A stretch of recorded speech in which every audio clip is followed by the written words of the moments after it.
In the forecast, people are anxious for life and travel to get back to normal. Thanks for joining us for your news at 10. I'm David Rose. And I'm Hannah Kim. Today, the nation took one more step toward normalcy. The TSA announcing masks are now optional. At SeaTac and Payne Field, travelers were able to make the change immediately. Fox 13's Matthew Smith joins us live from the airport tonight. So, Matthew, some people were in the air when the word came down. Yeah, Hannah, David, it's not all either.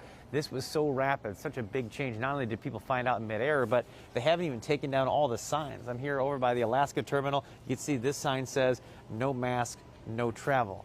Now, asking people how they feel about all this, the idea of dropping your mask while you're inside of an airport, it depends on who you ask. Heck, it depends on which flight you flew in on.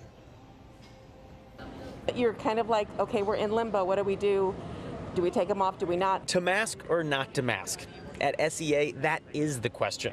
The signs are still up, but as passengers flew into the airport today, they got the news from pilots mid-air, and the reception seemed split. Congratulations. There was a few claps through the group, but for the most part, I think we were kind of quiet, taking it in, feeling surreal. Antoinette Contreras-Morel says it was quiet coming in from California. But over at the carousel coming in from Idaho, Martin Lyjeski says there were loud cheers. And half the crowd started cheering, took theirs off. I mean, the other half kept theirs on. I mean, it should be a person's personal choice to do it. So I was pretty excited.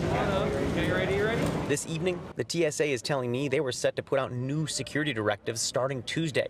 Now, simply saying, quote, CDC continues to recommend that people wear masks in indoor public transportation settings at this time.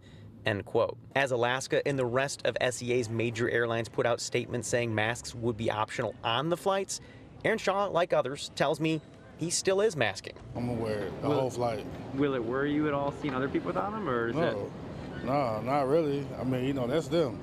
I'm not finna follow that train. Nah, not at all. Gotcha. I'm gonna still wear my mask. In fact, I'm finna go get one right now. And Aaron did go and grab one from around the corner, saw him about 15 minutes later in the line at TSA, and there he was back with the mask on. But I did hear some airport personnel talking about whether or not they still had masks sitting around, and somebody noted they were optional. They weren't sure they were even going to replenish them.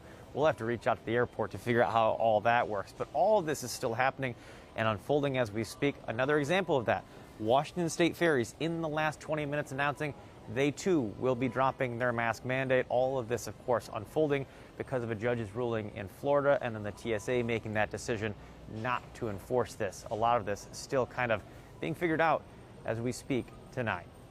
We're live at SEA. Matthew Smith, Fox 13 News. Right, and as Matthew just mentioned, so the ferry system saying that they no longer will require masks, but it's not the same thing when it comes to King County Metro. They are still requiring riders to wear masks on buses, trains, and other modes of transit. Earlier today, a judge struck down the national mask mandate covering airlines and other public transportation. The Biden administration saying all agencies can choose how to respond to that order.